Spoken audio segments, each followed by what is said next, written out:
I'm here so I don't. What's up, family? Welcome to a new episode of the Tariq Elite Radio Show live Ustream Sunday. I'm a little ashy. I'm tan. I'm nice and golden. Get this ash off my face, though. I'm looking like the crispy puppet. But I am fresh off the plane from Africa. I was in Africa for a week. I'm back. I literally got back a couple of hours ago, but I'm here for the family. That's why I'm doing this show early tonight. I was going to do it at 6. I'm doing it at 6:30 now. So I'm doing it early so I can get to bed. My time is all off. My time is completely off because in South Africa it's a day ahead. So it's right now it's Monday there, but now here in the United States it's Sunday. So my time has been off, and but I'm here. Yeah, that rapper, that video I played, that's from a cat out there in South Africa. He's a big South African rapper. His name is Casper Nyovest. I think the last name is Nyovest or Nyovest. But he got some hot stuff. That song he had is kind of Rick Ross-ish. But a lot of them, they take influence from American rappers. But this dude drops a lot of heat, man. He drops a lot of fly shit. I mean, even American rappers, they do duets with this dude. Tariq Kweli did something with him. The Game did something with him. So that brother Casper is the truth. I heard a lot of his stuff when I was over there. So I've been bumping his stuff. I like his stuff. But yeah, I got back from Cape Town, South Africa. And what I'm going to do a little later in the show, I'm going to play a video, a little mini doc I did over there, just giving people a taste of what it looks like and what the vibe is like and everything like that. But how's the family, man? How's everybody doing over here? You know, I get back here and I see the cooning is still in effect. These niggas are still out here buck dancing for Trump, buck dancing preachers, Negro bedwenches cooning for Trump. I'm going to get on that in a minute. Let me take a couple of quick phone calls before I really chop it up with the room. What's up? Who's calling? Oh, this is Ray, man. What's up, Ray? Where you calling from, sir? I'm calling from Winston-Salem, North Carolina, man. There you go. What's on your mind, Ray? Man, my question to you, man, first of all, I got straight respect for what you do. I got Hidden Colors 1, 2, and 3. It's kind of hard to get to the fourth one. Yeah, we haven't done it. We haven't finished it yet. That's why. We haven't finished it yet. Oh, okay. But either way it goes, man, I respect you and what you're doing and how you're doing it for your community. Man. But my question is, man, how do we supposed to come at family members when it seems as if I'm just coming all over the way, just coming out of nowhere with the things that I'm coming with, and it's a factual fact, but it's hard to get this certain family members to understand where I'm coming from.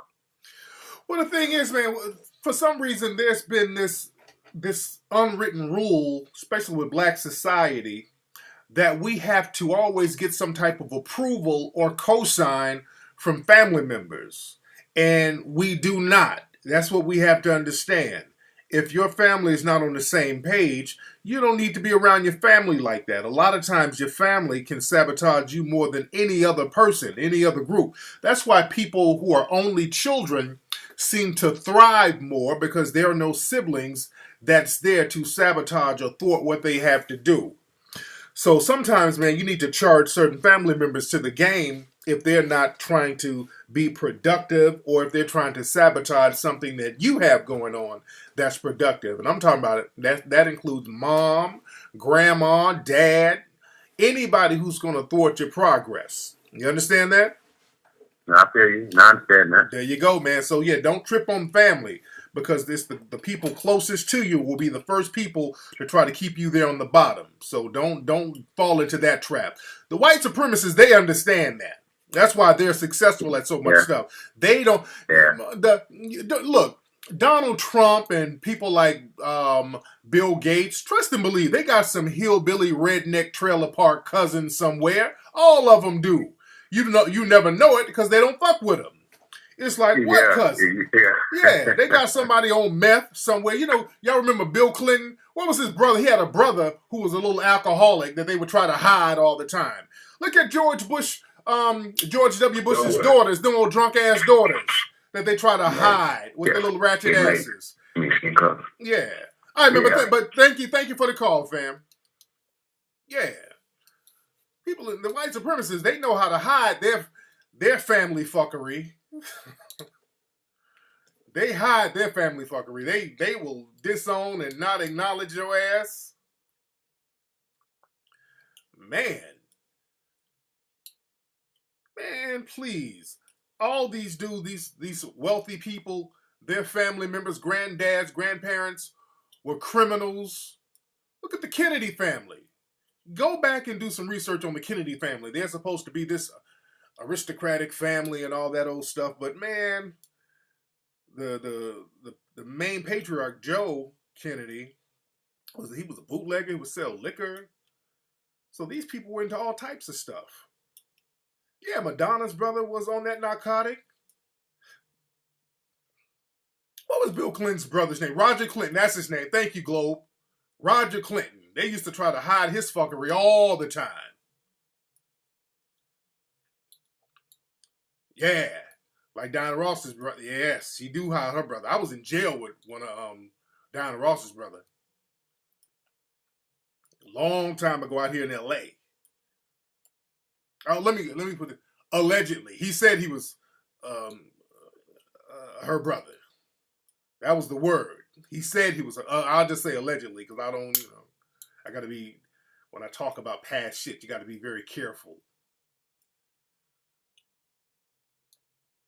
You dig? But, yeah, you got to charge certain people to the game, man. You got to charge certain folks to the game. Now, what's going on? What's this thing? People been hitting me up ever since I got back. People talking about some beef going on between Boyce Watkins and Umar Johnson. I don't know what it's about. I have no idea what it's about. But people keep telling me there's some kind of beef between Boyce Watkins and Umar. And I've been out of the country, so I really don't understand what it's about. I kind of get the gist of it now. But as far as that, and what I'll say about that, I'm not in it. I'm not in it because, again, look, I've learned to stay out of people's beefs because they're people who I've defended when people were coming at them. I've defended people. I've not only defended them, I would ride for them, and then they turn around and low-key throw some disrespect my way. So I've learned to just let people hold their own nuts.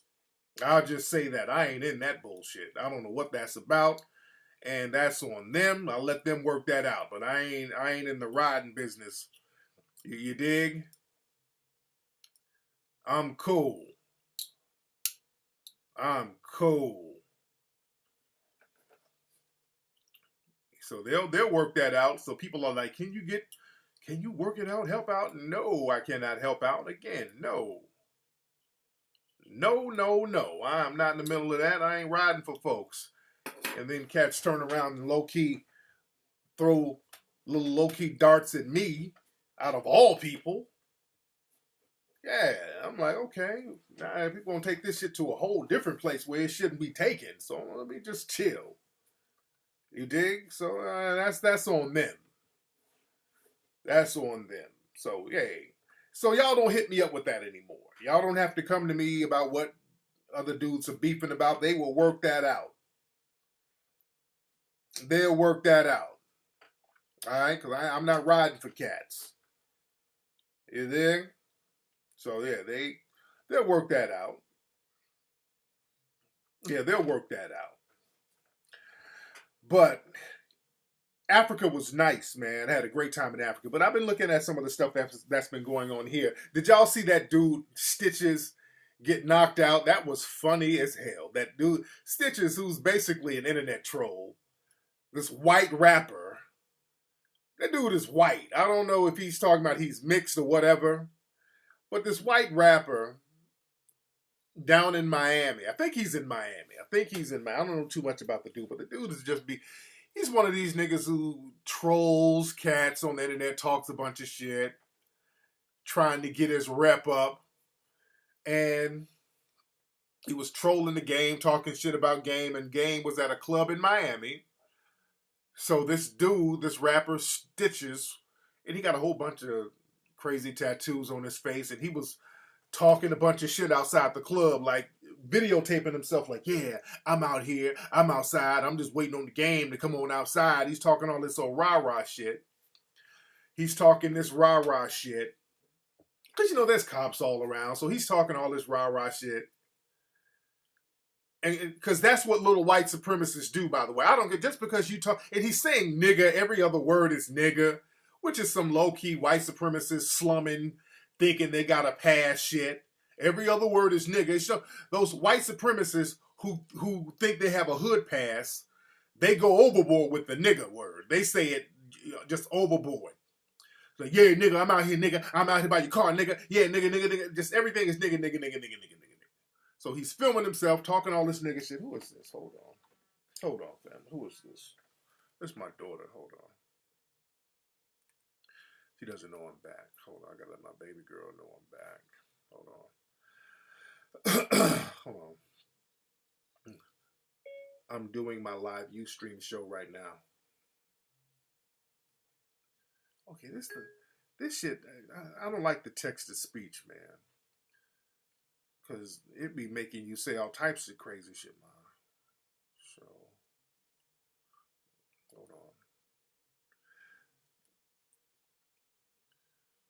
Because this shit, man, it be texting, you'll say one thing, it'll text something real inappropriate. Like one of my partners hit me up, and I was going to do the text to speech. I'm like, hey, what's the word, homie?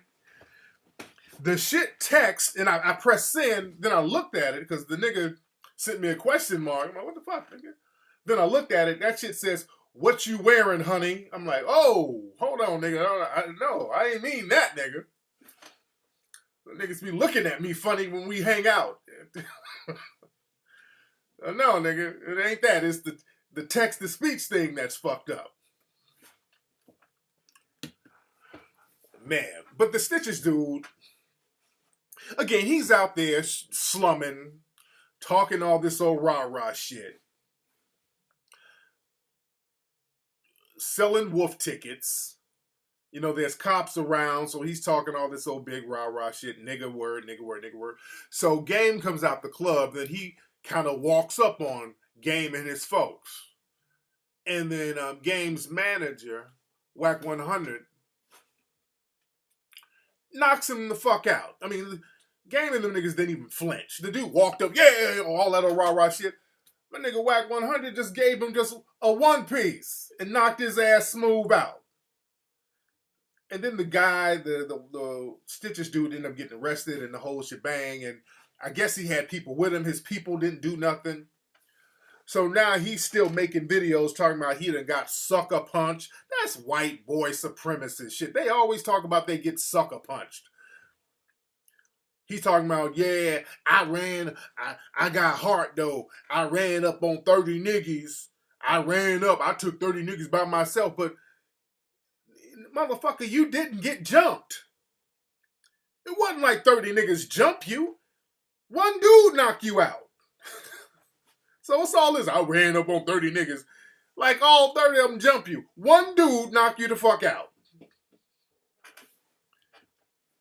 And then he said, I think the Stitches dude was like, yeah, then my homies jumped me the other day. So I guess the hood and woke up and said, okay, which is smart. You got this dude who's misrepresenting your city, because Miami is a thorough city. You shouldn't have somebody repping Miami and they're on some straight bullshit. So his past should have been really revoked.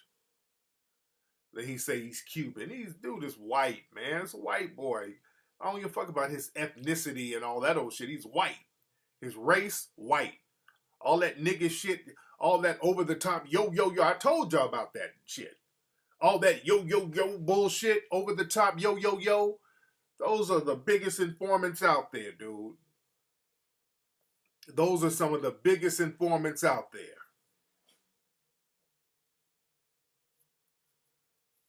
Man.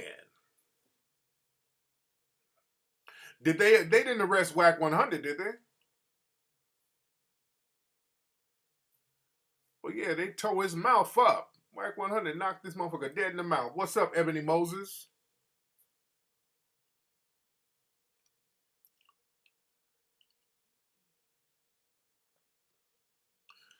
And the game was still out there in Miami, lounging, still kicking it. So motherfucker to knock you out in your own city, and they out there lounging, still lounging in your city. That just shows how thorough that Stitches dude was. Yeah, that's that riffraff shit. That over the top. These white dudes putting on all this nigga shit. This over the top clown caricature bullshit. Uh. I don't give dudes like that a pass at all. Because that dude, Whack 100, not Whack 100, but that Stitches dude, I bet when he got arrested, all that yo shit went out the window. He got released real fast. Yeah, all that when they get into those interrogation rooms, all that yo shit goes out the window. Like Iggy Azalea and all that yo. That's why I'm glad T.I. was like, look, I don't really fuck with her no more. What's up? Thank you, Gifted. I am back. Thank you, Gifted. We're going to talk about Africa in a minute. Oh, we in here heavy. I do look tired. I'm tired as shit. I am tired as hell. I'm worn out, man. You know, the flight coming back from Africa, that's a 23-hour flight. That's a 23-hour flight going there and back. It's 11 hours and something going to London, from LA to London, and then from London to South Africa, that's another 11 hours and something. So that flight is a beast, man. What's up, Coon Radio? You say, how do I feel about Killer Mike endorsing Bernie Sanders? Well, the thing is, with Bernie Sanders, that's, if I was going to vote, that's probably the person that I would vote for. And I would have to chop it up with Bernie Sanders and see what he's going to do for black people. So I'm not mad at Killer Mike riding for Bernie, because that's who I would ride with. That's the only person who is somewhat, you know, not on as much bullshit as everybody else. You think? That's why I want to see what he's going to do specifically for black people. That's why we gotta get somebody to ask the real questions. And another thing, for some reason, I don't know, people think that Hidden Colors 4 is out. It's not out, family. The brother called up, and everywhere, even in Africa, there were some people, where can they get Hidden Colors 4? It's not out. It's not out, Damiano. It's not out, brother.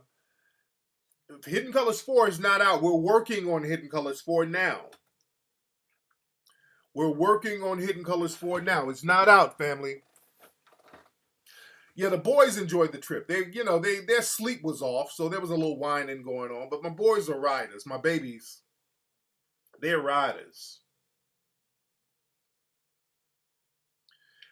Yeah, my boys are riders. So yeah, we're working on Hidden Colors 4 now.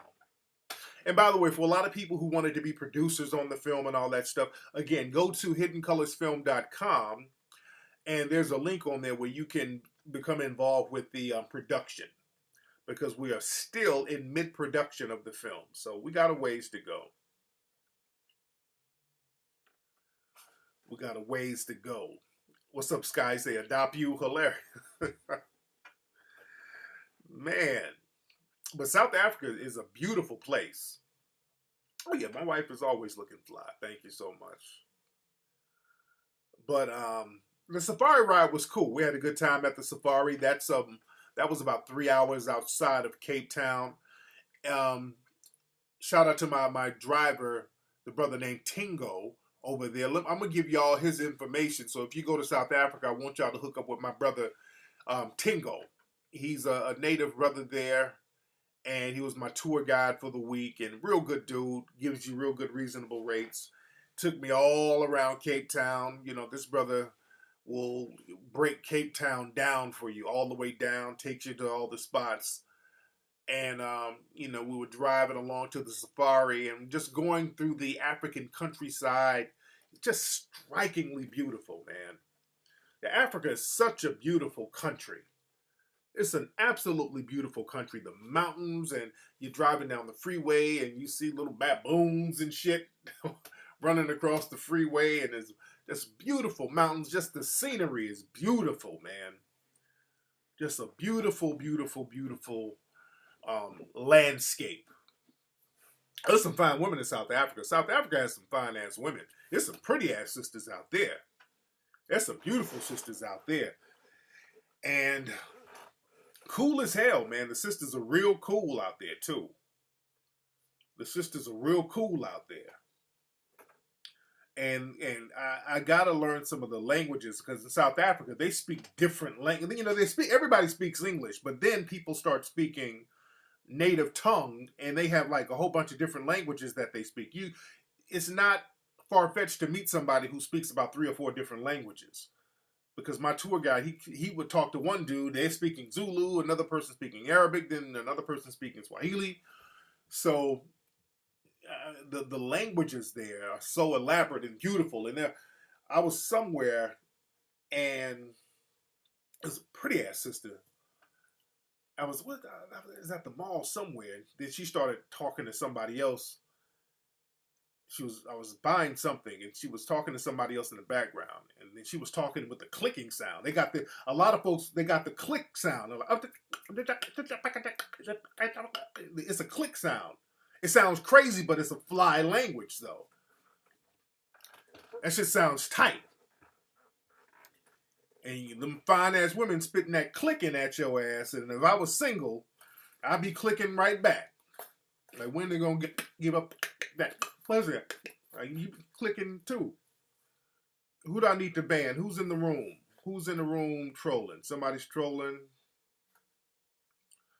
Said the Nia Long. That chick looked like Nia Long to me. Your negative reasoning is okay. Well, somebody trolling. I ain't making a big deal. He's saying something. I don't know what he's saying. I don't really spend too much time on what trolls are saying. Khoisan, yeah. And that's another thing. See, if you go to South Africa, you see these women, a lot of these women, they look like they mix with Asian. You see these like real slender, fine sisters out there who look like they're mixed with Asian, but they're not. They're mixed with the Khoisan people out there. And that's a tribe out there who they got the Asian eyes, and they have the Asian phenotype, and this is what the original Asians look like. These people were the ones who walked over to Asia first, and these are what the original Asians look like. So the women are beautiful over there, man. The women are absolutely wonderful over there. And just all the people over there, and the brothers and sisters over there, just very cool people. Say Khoisan sounds like beatboxing. Yeah, it's deep. Yeah, it's deep. What's up, Carson? Yes, indeed. Said Bismarcky speaks. Hilarious. Yeah, let me tell you something. That's a good question. King Musa said, what business opportunities are there? This is something that I was thinking about. Somebody needs to open up an African food restaurant in Cape Town. That's something that I'm going to look into. I was talking about that with my wife.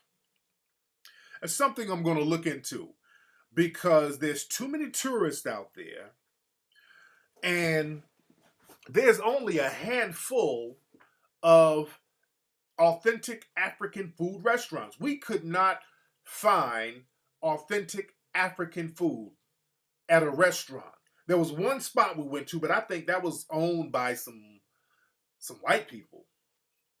There should be a black-owned, authentic African food spot, because there was another place that had authentic African food, and they had dancers and all this stuff, but you had to book reservations, and we were going to go to that, but they didn't have any more reservations available. So then we found another African food spot. All that was reserved all the way up. And that was pretty much it. There were, even my driver, he didn't know of any authentic African food spots. There was like a little swap meet type of thing. where they serve African food downstairs, or you would have to go into the ghettos, the townships to find it. But what if you want a business opportunity there is to get an authentic African food restaurant there because the market is wide open. Because what they were explaining to me, there were some shops there before, but what happened, that were black owned, but the white supremacists bought the people out and basically just destroyed their businesses and just bought the businesses and then opened up other shit. So there should be an African food spot, and it shouldn't be hard to do. Just get a building with a kitchen, go down to one of the townships or any of the townships and just get some of those black females. All of them know how to cook, basically, and just hire them to come on down and work and pay them a decent wage because they don't pay the brothers and sisters shit out there. I get on that economy in a minute. But we gotta have, that would be a perfect opportunity for somebody over here because the brothers and sisters over there, they don't have the resources. They just don't have the resources. You say, I should do it. I'm thinking about doing it. But again, I got to, I'm already running businesses as it is. You dig? And, I would have to see how the time would work to do that. How far am I from the San Bernardino shooting? San Bernardino is about an hour from me. Yeah, that was heavy, what happened too. But an authentic African food shop would make a killing out there. Why not an investment group? That's something that we will have to look into. But there are not that many African restaurants in South Africa. They're not. I'm talking about not South, but I'm saying in Cape Town. I can't speak for Johannesburg. But in Cape Town, it's just not a lot. Because we were looking for it. We were trying, because I hated the food in Cape Town. Because the food is European. I don't like European food because the only thing that's good is fish and chips. So we ate fish and chips all week. So we were looking for African food. There was one spot that did it. And again, I think that was white owned by some white hipsters. And the food wasn't bad. There's an African dish called pap. That's like it's kind of like mashed potatoes. It has that kind of texture. It's kind of it's a weird texture. It's like a grits mashed potato texture. It's a real weird texture. And I had that and some other stuff, some Zimbabwean chicken. It was real good. But we need some shops out there, some restaurants that's thorough to get all that tourism money. So we might have to chop it up about that. And I'm going to talk about the economy out there in 1 minute. Let me turn my fan on. Hold on 1 second, family. Let's see who's on the phone real quick. What's up? Who's calling? Hello? Hey, what's up, family? Hey, what's going on? What's up? Who is this? This is V. V drove from New York, Brooklyn, New York. All right, man. What's on your mind, fam? I just called to show you support and love and tell you that you're doing a good job. That's pretty much. I just first time calling just to show my appreciation. Yeah, man. I respect that, man. I'm coming to New York pretty soon, man. So I want y'all to come out and represent. All right? I'll be there. Just let me know. I'm always on the website. I got you on the Facebook, Twitter. I'm always somewhere, waiting for it to happen. No doubt. No doubt, man. Much respect. Thank you, fam. All right. So we need a Black Paula Deen, but yeah, we need to. That's something that needs to be done because I'm always when I go to these countries, I'm looking at how can we make some paper here? You dig? I'm looking at the money thing. What can we do to get some paper out here? Now, speaking of coons, we were talking about coons earlier. Where's that clip of those Donald Trump supporters, those coonettes. Let me find that clip real quick, family. Of those female Donald Trump supporters. And Donald Trump, he's been wheeling out the coons like left and right. Those black preachers were up there last week cooning with Donald Trump. And shout out to Roland Martin from TV One. Roland Martin was giving one of them that work. It was one of them coon preachers. Roland was asking him, okay, so what did you get Trump to commit to? What is he going to do for black people? Well, and Roland kept asking the dude the same question. What did you all talk about? What Trump is going to do to help the black community? Well, what we have to understand is we had talked about a lot of stuff, and I'm asking you, what is he going to do? Well, what Hillary gonna do? The coon-ass preacher kept changing the subject, and Roland kept asking him, what is he gonna do for black people? What is he gonna commit to do? What did y'all discuss about what's going to be done? And the coon finally said what the real purpose was. He said, well, he didn't say commit to nothing in words, but he did commit in spirit. There it is right there. When he start talking that spirit shit, committing in spirit, that's coon nigga talk, which means Trump ain't gonna do shit. And that's the reason why they get Negro preachers. Because when you get out a bunch of Negro preachers, you don't have to do shit. All you got to do is pray and commit spiritually. That's exactly why they get the Negro preachers. They wheel out a bunch of black preachers because all they can do is start praying and singing and act like they've done something with the praying and singing, and I'm going to commit spiritually. I'm committing by faith. The fuck out of here.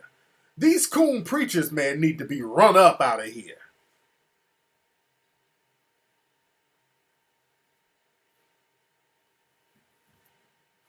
That's exactly what it was about. He committed in spirit, which means he ain't gonna do nothing. Coon energy, coon talk, coon talk, coon talk. Haven't seen the movie Chirac yet, but I'm going to see it. But that's why they get those preachers, because they're not going to do anything. That's that whole thing with Donald Sterling.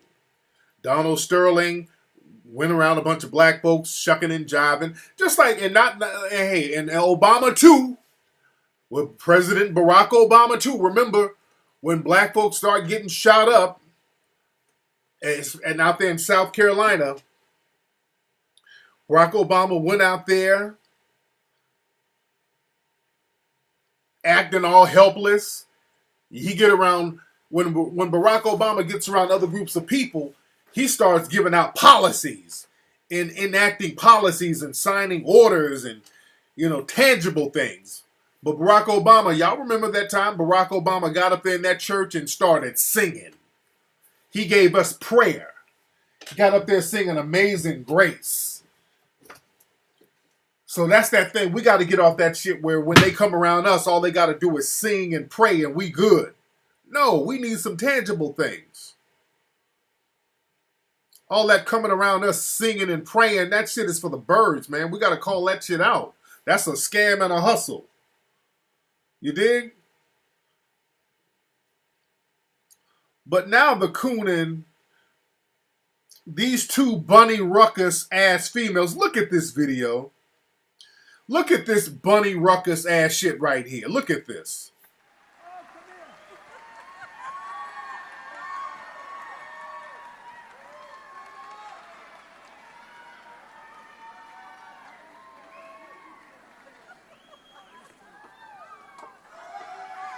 How great are they?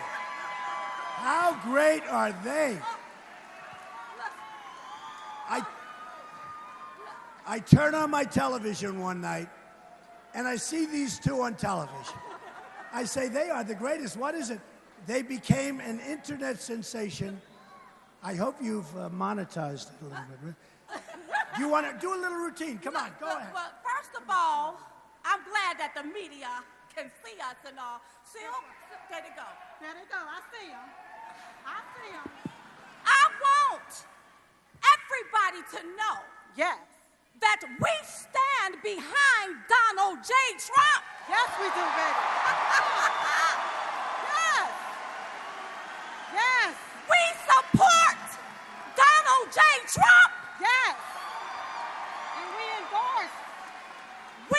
endorse Donald J. Trump. And this is going to be our next president of these United States. Yes. Yes. Wow. The silent majority has spoken, baby. Yes. We've spoken. Don't get it twisted. That's right. Tell him to build that wall. Now listen, he gonna put that wall up. Yes, he is. He gonna build that wall. He gonna build it. And he gonna build it tall. He gonna build it tall. And it's gonna protect us all. He gonna protect us all. I can't do no more. I can't watch no more of that. That's I can't. That's as much as I can go through. I'm sorry. All that slave, coon, sassy, stereotype buck dancing. Yes, we gonna build that wall. Ugh. And the white supremacists there, they're just eating it up. Oh, I love it. You ought to look at the white supremacists in the back. Oh, look at, just like Mammy, just like our old maids. And then every coon stereotype making black women look crazy. Making black people look crazy. Because they don't represent black women, but that's the stereotype. That ignorant, coon, slave talk, buck dancing. Yeah, shaking your head. Yeah. Yeah, say it, girl. All that nigga shit. All that coon, over-the-top, sassy nigga shit. Embarrassing the shit out of black folks. In their internet sensation, the white supremacists love ignorant nigga shit. They love that shit. Makes white supremacists, it just warms their heart to see coon, plantation, buck dancing, bunny ruckus nigga shit. And that just shows you the system of white supremacy we are in. When you are a buck dancing, Negro bedwench, bunny ruckus coon, you get all the airtime in the world. You don't see the Dr. Frances Cress Welsing on TV like that, Joy DeGruy, Carol Anderson, thorough sisters who can articulate themselves without all the slave plantation, honey child, bunny ruckus, maid shit. This is really embarrassing. I'm gonna try to get through a little more of it. We don't want this country to fall, do we? No, we don't want it to fall. No. Build that wall, Donald J. Trump. Build that wall. Woo! Build it.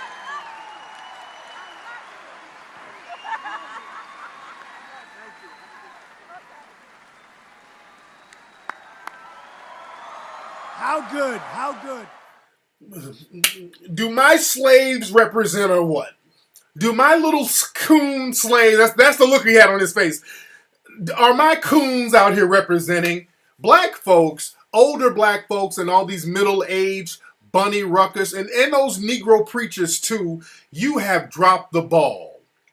That's why black children do not respect you middle-aged Negroes and you elderly Negroes and you civil rights Negroes because of those preachers and because of these two bunny ruckuses, Aunt Jemima fucking coons.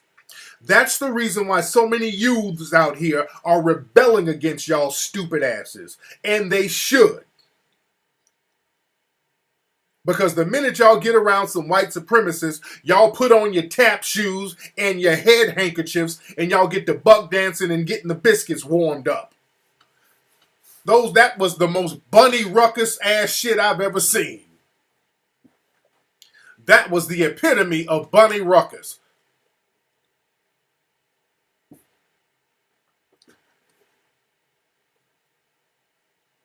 And that's why we got to build an economy, and we have to build something in order to punish shit like that. Shit like that should be punished. That shit right there should be punished.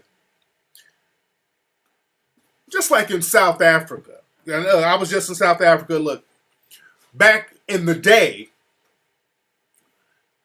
people talk about Mandela, Nelson Mandela, but what people leave out is Winnie Mandela. Winnie Mandela is a rider. That's why they don't talk about Winnie Mandela that much. They don't talk about riders like that. Winnie Mandela was a rider. You dig what I'm saying? And when people would sell out the community, when Winnie Mandela was getting it in, a motherfucker would have a tire around his neck that was on fire.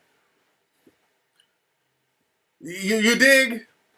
You wake up with a burning tire around your fucking neck if you tried to sell people out on that bullshit.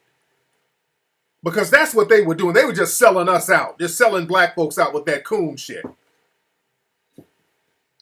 People leave Winnie out the equation. Winnie was the truth. You dig? Winnie wasn't about that bullshit. But that Bunny Ruckus coon, all these Negroes hopping around Donald Trump with the little Sambo routine. You dig? We're going to have to create economic endeavors that can punish and reward people. You dig? Because that's some sick shit right there. That's some treasonous shit right there to get up on stage like that and coon it up for some butter biscuits. It's like, and I'm not beating up on the women because the dudes too. It's black men and women just competing to buck dance and coon. Talking about build a wall. Shut the fuck up. Talking that stupid shit. And Trump was like, go ahead and do your routine. Like, look, I know you clowns. I know you two women are clowns. Go ahead and do your routine. Yeah, the trailer for Hidden Colors 4 is coming soon. I'm back in town now. It was hard for me to work over there because the internet connection was kind of janky. You say they sound like they were reading off a prompt. They probably were, but no, the cooning was authentic. The cooning was authentic. Let's not get it twisted. Say Mike Tyson endorses Trump, but who's going to Mike Tyson for political advice, though? You dig?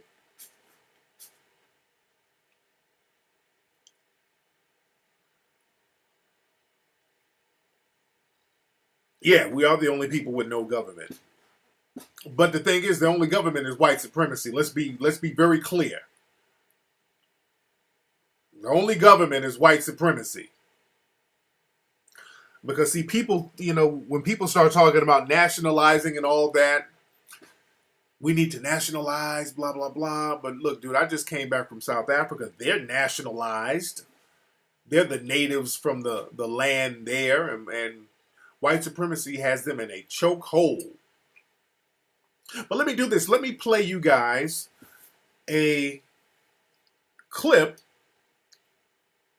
of me in South Africa so I can give you an idea of what the vibe is in South Africa. This is a clip, a little mini doc I did. And this is going to give you a sense of the real deal about South Africa. So check this out. Hey, what's up, guys? I just got off the plane from Los Angeles to Cape Town. I just arrived in Cape Town, and the first thing I noticed, there were no black people on the plane. We were the only black people on the plane, so that's the first thing I noticed. So I'm getting it together right now and about to get my baggage. All right, so I'm at my hotel here in Cape Town, South Africa. Very beautiful hotel. And I'm going to a place called Constantia Village. I think that's the name of it. It's like a shopping area. So I'm going to go there and get some things for the room because some of my luggage was delayed. So this is the hotel in the background. And let me check out the little shopping area. Now I'm at the Pick and Save out here in South Africa right now. Very interesting mix of people in these stores. They got a straight up blackface show out there. When you went there last. So right now we're at Signal Hill in Cape Town, and you get a very beautiful Cape Town in the back. See?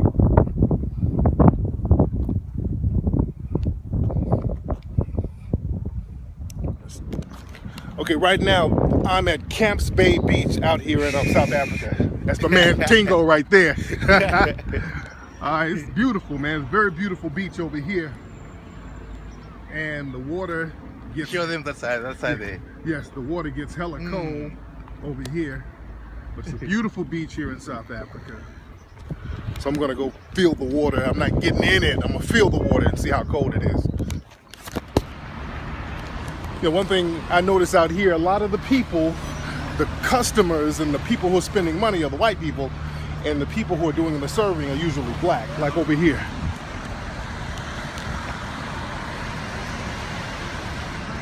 So we see that dynamic a lot out here. So there's still an apartheid system out here, big time. Right now, we're trying to find an African food spot in Africa, in South Africa. We can't find any.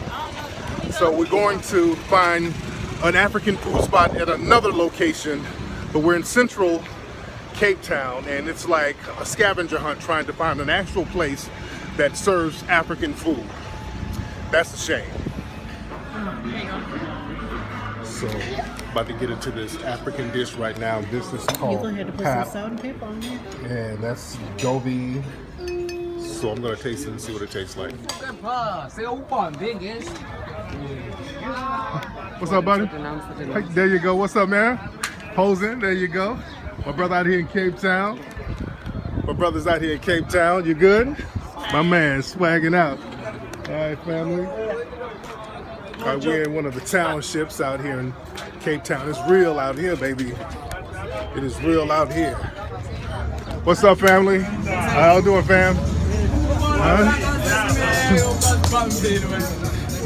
My brother's getting it in.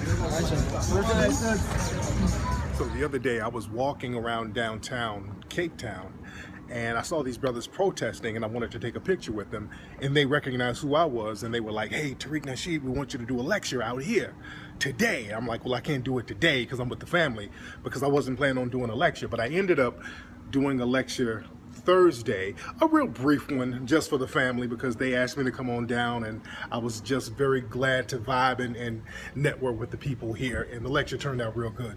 But I think the ancestors are very important because the reason why I'm here is a very metaphysical and spiritual reason. I didn't plan on doing a talk today at all. I'm over here on vacation. In the States, I was on tour doing a series of lectures, and I was just so worn out and burnt out from touring all over the place, I needed to go on vacation.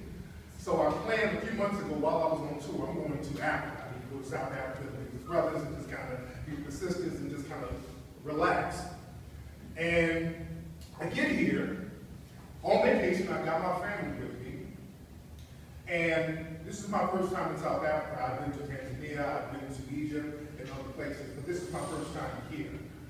And when I got here, I'm looking at the dynamic. I see a lot of people in the dominant white society, pretty much all the resources.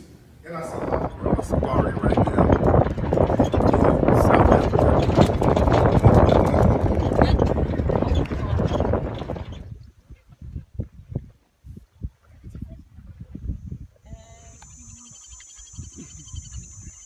They can see us or what? Yeah, they should be able to see us.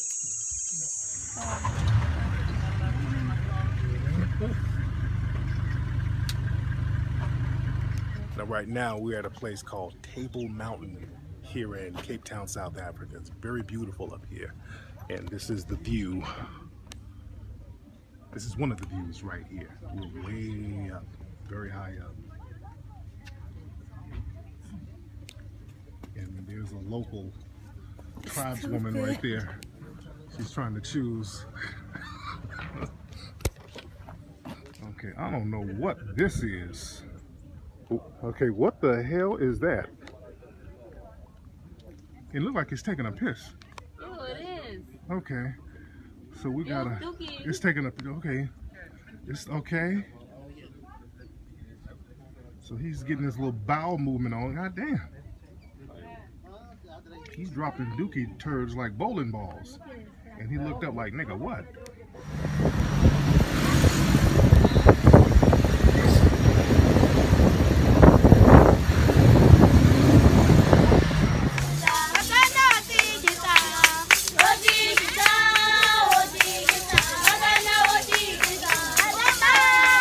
They're getting it in. Gotta tip them. Penguins out here on the beach in South Africa, Cape Town. Excuse the wind, it's a little windy out here.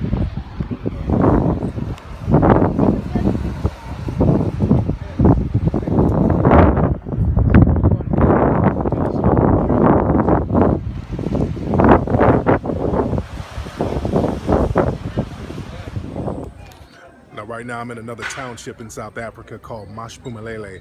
Now in this township there was an uprising not too long ago where there were a lot of riots and protests out here, and they sent the police in to shut this place down. They literally locked this whole place down because, again, it's like a concentration camp. As a matter of fact, let me show you some of the areas down the street where you have all the black people funneled, and right now you have police trucks out here that occupy these places like concentration camp forces. So it's real deep and heavy out here.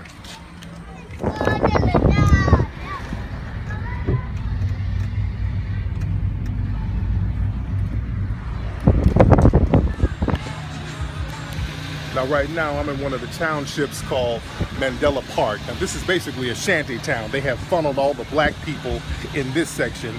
It's like a concentration camp, but right across the way there's a sprawling white suburb, literally right across the street from this shanty town. So this is South Africa, Cape Town in a nutshell. The whites have all the resources, and they've funneled all the black people in the concentration camp over here in the shanty towns. All right, so that has been my vacation to South Africa. I got me an Aborigine bedwench in the back who chose up on me. So and go to hiddencolorsfilm.com because Hidden Colors 4 is coming out soon. Hidden Colors 4 is coming out soon, probably March or April 2016. Go to hiddencolorsfilm.com and holla. Hey, what's up, guys? I just got off the plane. All right, that was it. That was it, family. Why is my screen so wide? All right, so that was me in Cape Town. Why is my screen wide as hell, everybody? That was me in Cape Town, shopping it up with the family, making it pop off.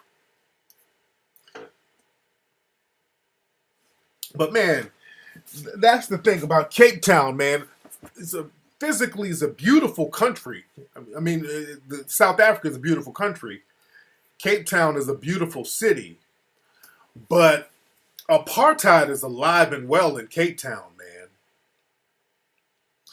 Apartheid is alive and well.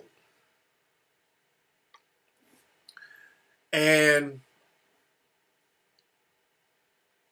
it's sad. That's the thing that disturbed me about South Africa, man. The government there should be ashamed of themselves. Because South Africa is a first world country. It's not a third world country. That's the only African country that's really a first world country. As you can see, a lot of people were saying in the chat room, Cape Town looks like Southern California. It does. There's a lot of nice buildings. It has a strong economy. So for people to be living in slums like that, it ain't even, that's beyond the ghetto. That's beyond poverty. That's people living like fucking rats, man. They got people living like rats out there in Cape Town. That's way beyond poverty. That's some other shit, man. And the government there should literally be ashamed of themselves. Because, look, they try to give the impression in the media that, okay, we elected Mandela, he was the president, so racism is over. Even when I went to Robben Island, where Mandela was locked up for 20-something years, the tour guy, the black guy, who happened to be a former prisoner there, and all the damn near the tourists were white, basically. A bunch of white tourists going over there. And I've seen Mandela's jail cell. The shit looked like a box. It was a box with cell. It wasn't even a bed in there. He had like a floor, a little mat. And the tour guide was like, yes, there was apartheid, but now we're all together. Like, okay, now apartheid was fucked up. We've elected Mandela back in the day. He died, and now everybody's together, and everything is all right. And he was like, well, go back to your country and let everybody know that we are all together as brothers. And I wanted to say, man, okay. Now after he said all that, he was standing there waiting on some tips.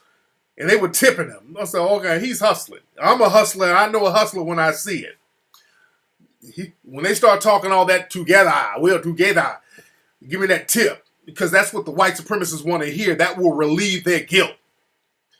By giving the impression that everything is cool. They're like, oh, we were fucked up, but now we're cool now, so I tip you now for saying that. Bullshit. It's not together at all in South Africa. Ain't no togetherness.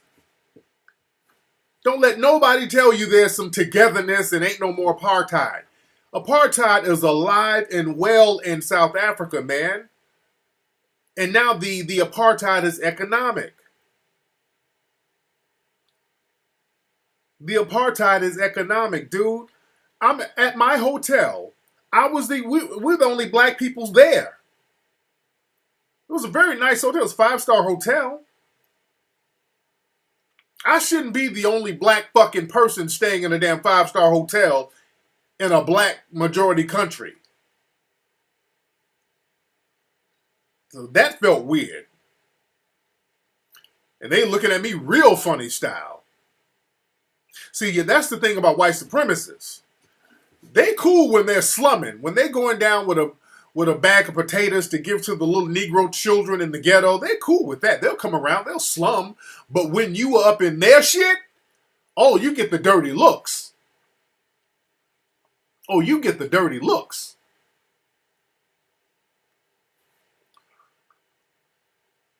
It ain't together at all. And the white supremacists, they talk real slick to you out there, too.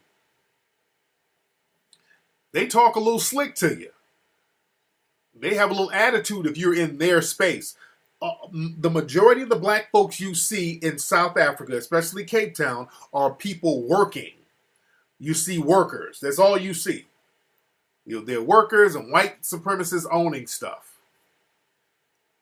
I'm like, okay, where's the apartheid free zone? Because everywhere I go, I'm seeing some damn apartheid, which is white supremacy. Apartheid is just another word for white supremacy. That's all it is.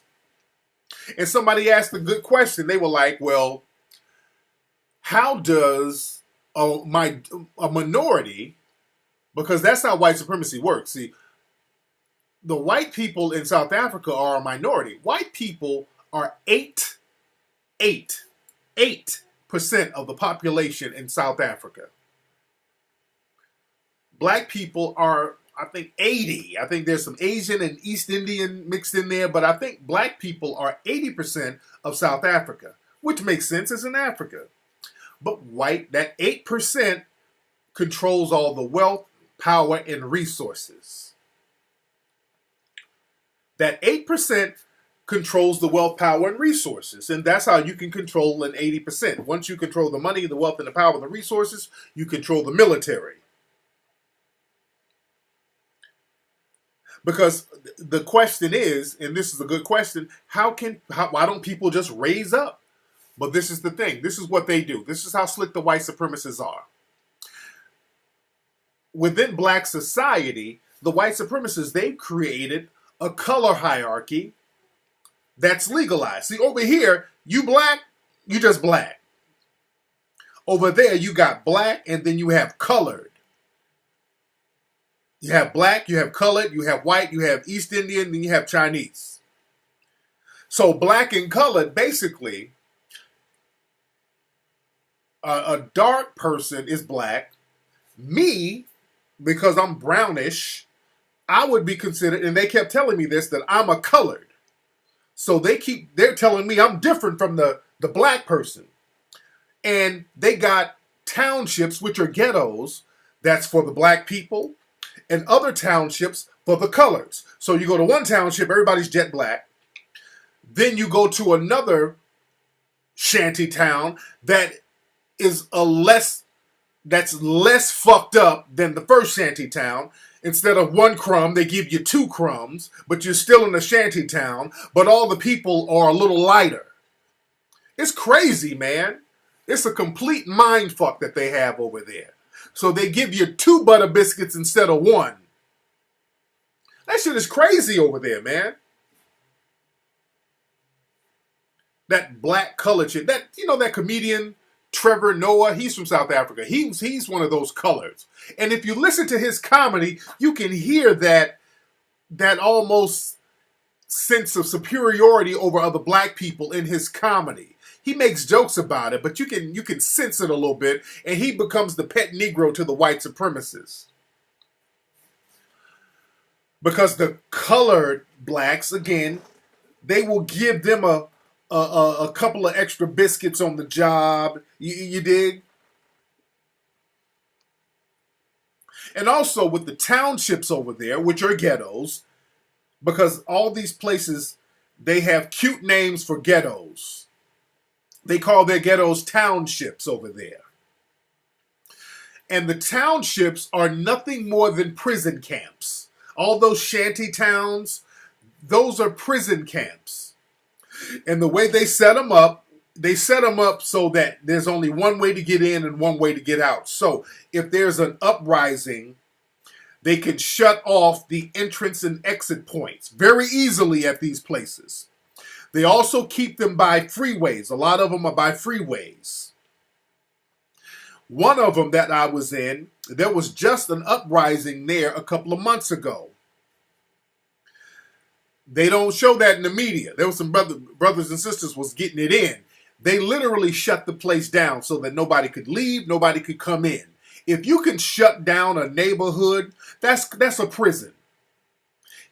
Just like over here, they can shut down neighborhoods over here too, especially black neighborhoods. That's what you do to prisons. You lock down prisons. Those are prison communities. On melanoidnation.org, we did a story a few months ago talking about after the Civil War here in America, they put free black people in what's called contraband camps. And contraband camps were basically prison camps. So they will put and they don't talk about this. They put black people in these camps and they deprive you of resources. You can't leave. And basically you get diseases and then you basically die off. There were these camps down in Mississippi. They were all over. But thousands of black people died in these concentration camps called contraband camps, which were prison camps. They have those over there in South Africa right now. Those little shanty towns where there's no running water, there's no electricity, no toilets. Many of the people, a lot of them there have HIV, so they keep that contained within those shanty villages. It's crazy, man. It's crazy as hell. And I was I was talking to some brothers over there. I was describing because they got like housing projects over there, which are basically closets. The housing projects are closets that's around the shanty towns. It's crazy. I was describing a housing project here. I was like, well, a housing project, it's a building. They got hard floor. They got a kitchen with running water. They got toilets. The way I was describing it to some people, they were like, well, shit, that shit sounds fly. They were like, well, that sounds like luxury to me. The way I was talking about a housing project. A housing project sounded like a come up to them.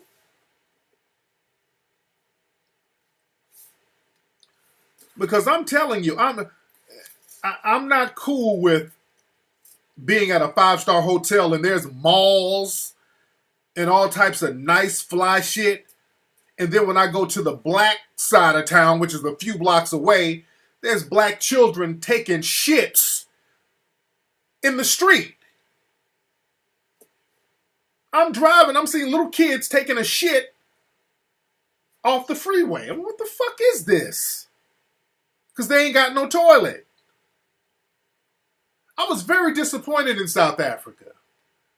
I was very disappointed in seeing that.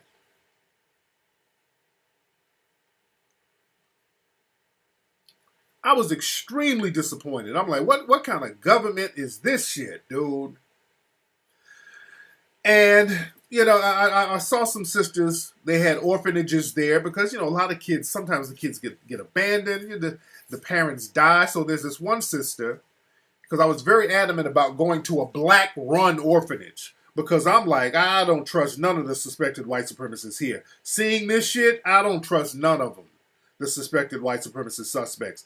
To let this go on, and you got the power and the wealth and the resources to change that, to let that go on, I'm like, hey.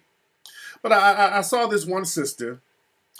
She was running an orphanage there. She has like 59 children, and she has like a 4-bedroom place. So I made a donation to her. Shout out to melanoidnation.org.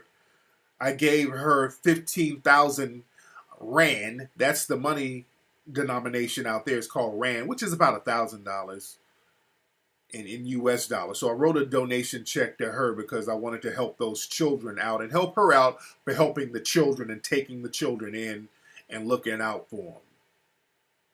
And I still want to send some more stuff to her and some of the other orphanages there. Send them some clothes. Y'all can make your donations to melanoidnation.org.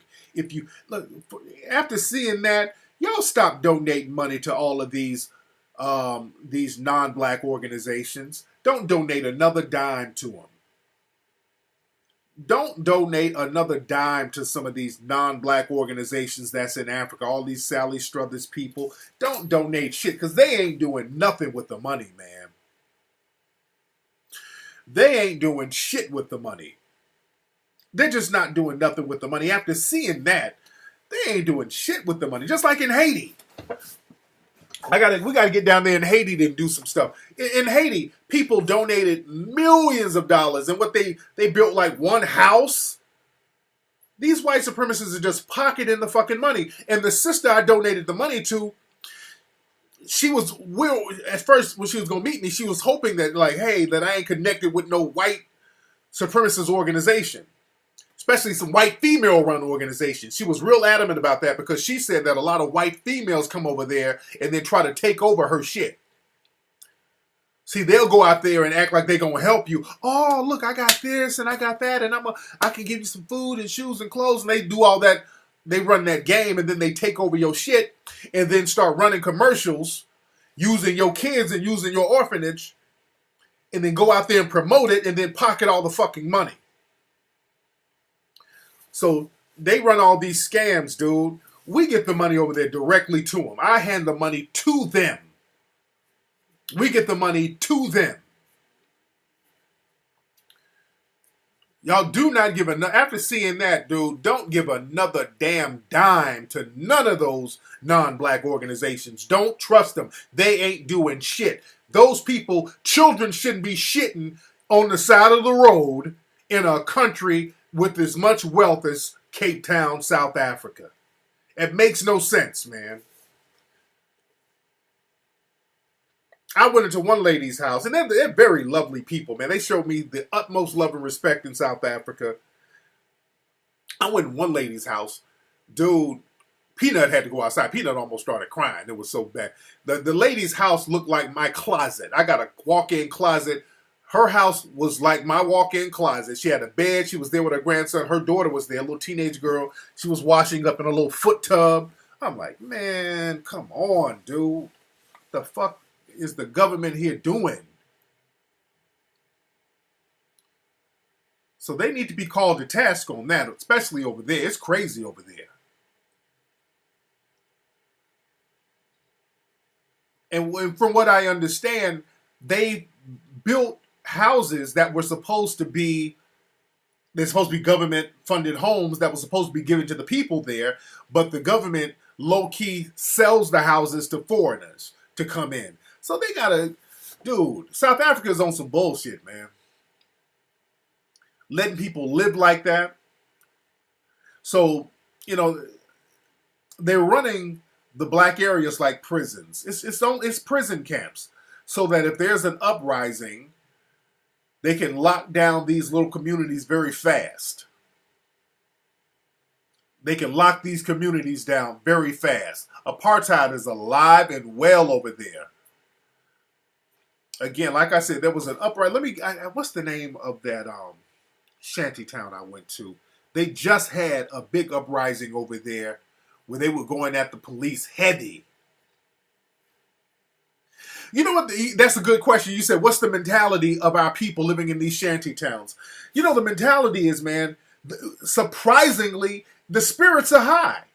Everybody's there is in good spirits. They're like, look, you know, they physically got us fucked up, but we're going to still love each other. We're going to still, you know, try to do for each other.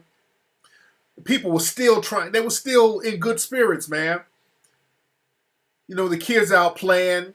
They set up little barbershops. They set up little hair salons. They set up people cooking stuff in the streets. You know, so that people were surprisingly in good spirits, man. People were surprisingly in good spirits because they were like, look, man, we're going to do the best we can. We're going to do the best we can with this bullshit. But just because they got a black face running the government, that ain't enough. The white supremacists run that government over there. All through and through. They run that government. Because, dude, you got two different universes out there. Whenever you see white people over there, they're sipping on tea, eating croissants, smoking their little cigarettes, wallowing in the lap of luxury, and I'm seeing black people running electrical cords to power poles to get electricity because they ain't got no electricity. You're living in a box, a bunch of basically homeless people who are squatting. You got a bunch of people who are squatting. Yeah, I will do another lecture in Cape Town. I got to do, and hey, dude, I wasn't even planning on doing a lecture out there. I'm walking down the street and I ran into some brothers protesting downtown Cape Town. They recognized who I was. They were tripping out because I was there. Like, Tariq, that shit, what are you doing here? I'm like, shit, I'm just vacationing. Oh, you gotta come speak at our events. We gotta come speak today because they were protesting and they were activists out there. They were doing their thing. There's a lot of people. The workers are protesting. A lot of people are protesting out there. So I told them I couldn't come to the event that day, but then they set up another event for that Thursday, and a lot of people came out. It was some shit that was set up within 2 days, and a bunch of folks came out to hear me chop it up, man. So that love to see I got that kind of love over there. That was humbling too, man. I really appreciate that. And the people showed me way much love, man. Man, I got so much respect for the people over there. They show so much love. You dig? And it was cool in the gang, man. We were chopping it up. And and I was surprised that there were white people at my lecture there too. So white people came. It was one dude who was kind of one white guy. he's one of these, hey, I'm here to help, I want to fight racism, all this old stuff. But every time black folks would talk, because I kept talking about white supremacy, I was breaking this shit down. I'm like, hey, look, this is my first time here. There's some bullshit going on over here. They were like, yep. I'm like, y'all do know apartheid is a lie. They're like, yep, we know. Then the white dude, because when you go like that, because the people over there, a lot of people are very polite. That's an African spirit we have. We're very polite, hospitable people. But I go hard in the paint. I'm not really that. I'm just gonna say what it is. So I'm talking about white supremacy, and this white dude kept trying to change the subject. Can I ask a question? What do you think about socialism? Do you think that is a problem too? I'm like, man, the socialists are white supremacists. And more brothers and sisters were talking. They were asking questions. He's going, hey, I didn't get to finish my question, Tariq. Do you think that the problem is really with the bankers and their finances? Like, dude, the bankers are white supremacists. This dude kept trying to deflect away from white supremacy. This white dude. You dig? So I don't know, somebody sent his ass, I don't know what the hell, to see what was going on. African people, man, there's such a harmonious people, man. There's such a harmonious spirit that we have. And you see that, man. It's like, that's our gift and curse. That's the gift and curse of the African, because people will welcome you with open arms. That's always been the African spirit. And, they just do for each other. That's why you asked me what was the spirit in the shanty towns. Everybody's just kind of looking out for each other. You understand? And there's some vigilante justice too. There was in one of those shanty towns, somebody was accused of raping somebody. It was one of the people in the town was accused of raping a kid, like a 15-year-old girl or whatever. They killed his ass. Some other brothers in the community murked that nigga. And that made the block hot a little bit. But they got their own little vigilante justice there too. You dig? But the spirits are high. The spirits were high there, man. People were very hospitable.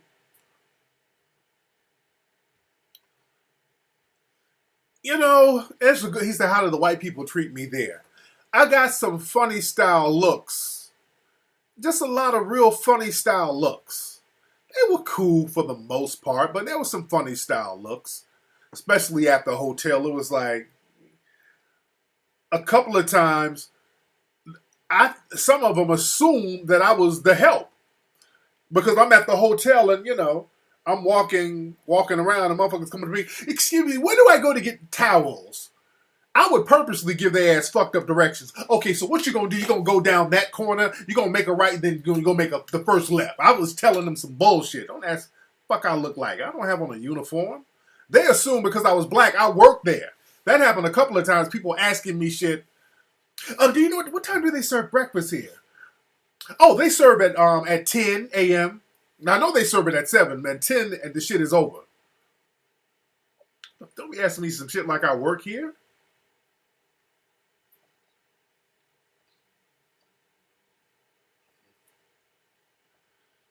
But yeah, I was the only black person staying at that hotel with me and my family. We're the only black people staying there. And just like in the video I showed you, when we're shopping, for the most part, a lot of places where you go, the only people who are shopping are white people. And the black people work at the places. But I saw that dynamic over and over again. All the black people are working, all the white people are the ones with the money shopping and buying stuff. That shit was crazy, man.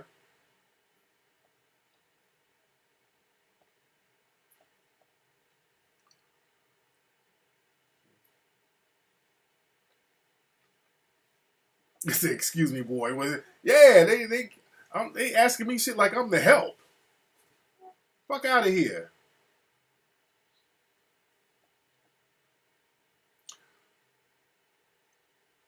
Yeah, they don't play around. Yeah. But yeah, they got their own little justice.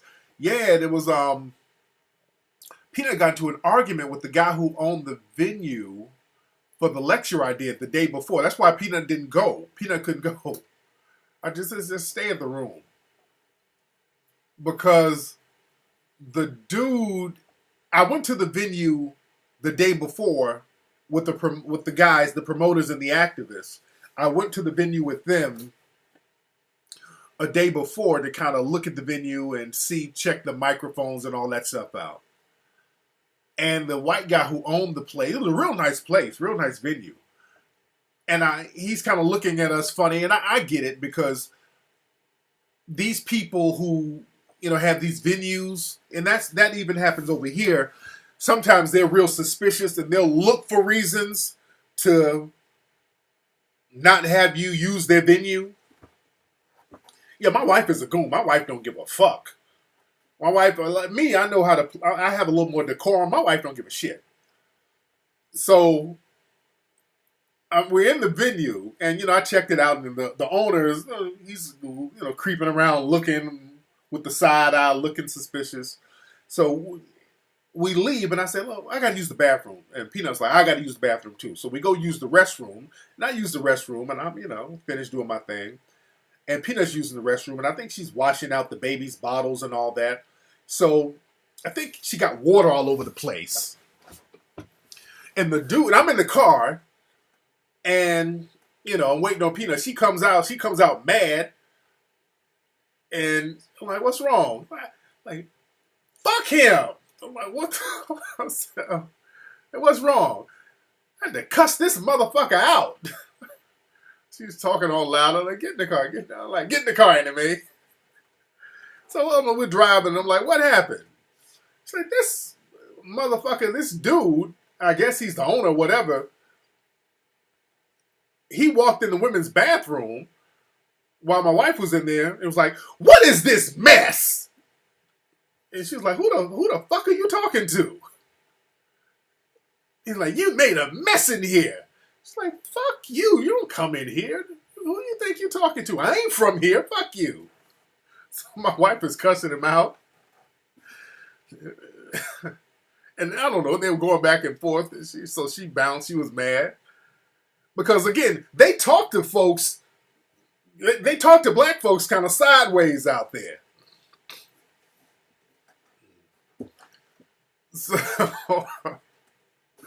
So it looked like he was basically looking for a reason to kind of be on some bullshit.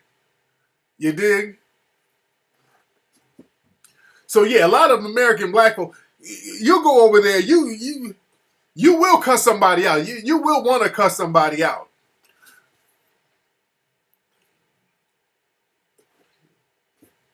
Say Peanut's gonna get us thrown in an African torture prison.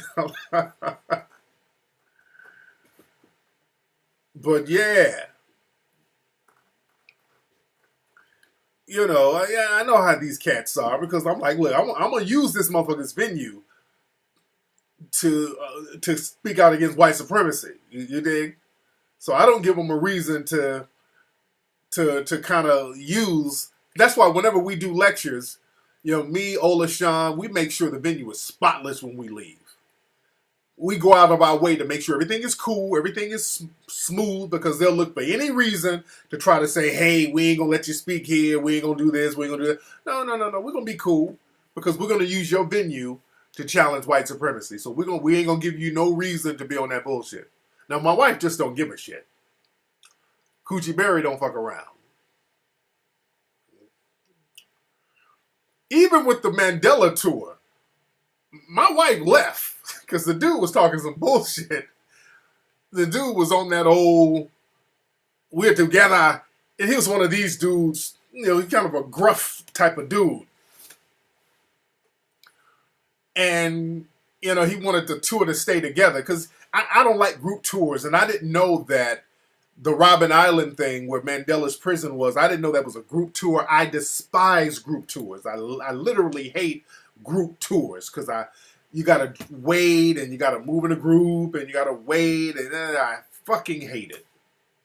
Hate doing group tour. I love doing stuff on my own. I like to go in and get out.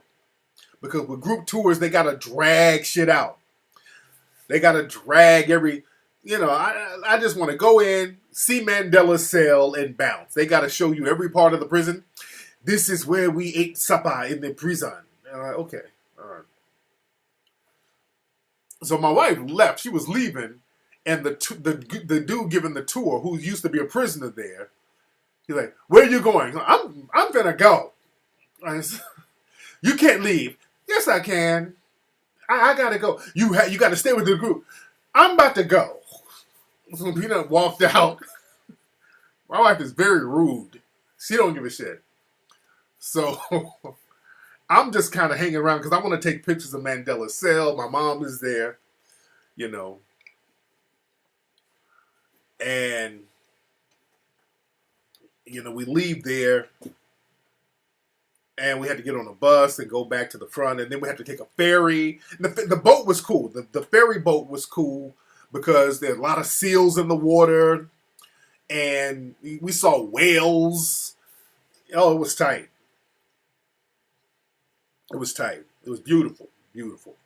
But again, with South Africa, man, Cape Town, and just the dynamic there, seeing black people funneled into a prison system called townships, and how they are militarily locked down in those prison camps. That's something that we have to do something about, not just there, but globally. That's something that we got to do something about, fam.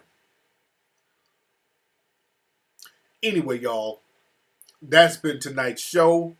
Because I'm jet lagged and everything, fam. I got to get up here and I got to get my eat on. I got to do all this old stuff. But y'all listen to the playback if you just got in. Go to melanoidnation.org. Make your donations there because we're going to do more stuff for the brothers and sisters there. We're going to do some stuff for brothers and sisters in Haiti. We're going to have, it's all about us, man. We're going to have to look out for each other globally. We're going to have to look out for each other, man. We got to stop the bullshit. And we're going to do a lot of stuff for brothers and sisters here, too. melanoidnation.org. Go to hiddencolorsfilm.com. hiddencolorsfilm.com. I'm about to fall out. I'm so tired. I'm on a 23-hour flight. You dig? That Peanut gave me a bedtime. I know. Man. But anyway, fam, y'all keep it Mackish. Keep it P.I. to your D.I. I'm going to holla.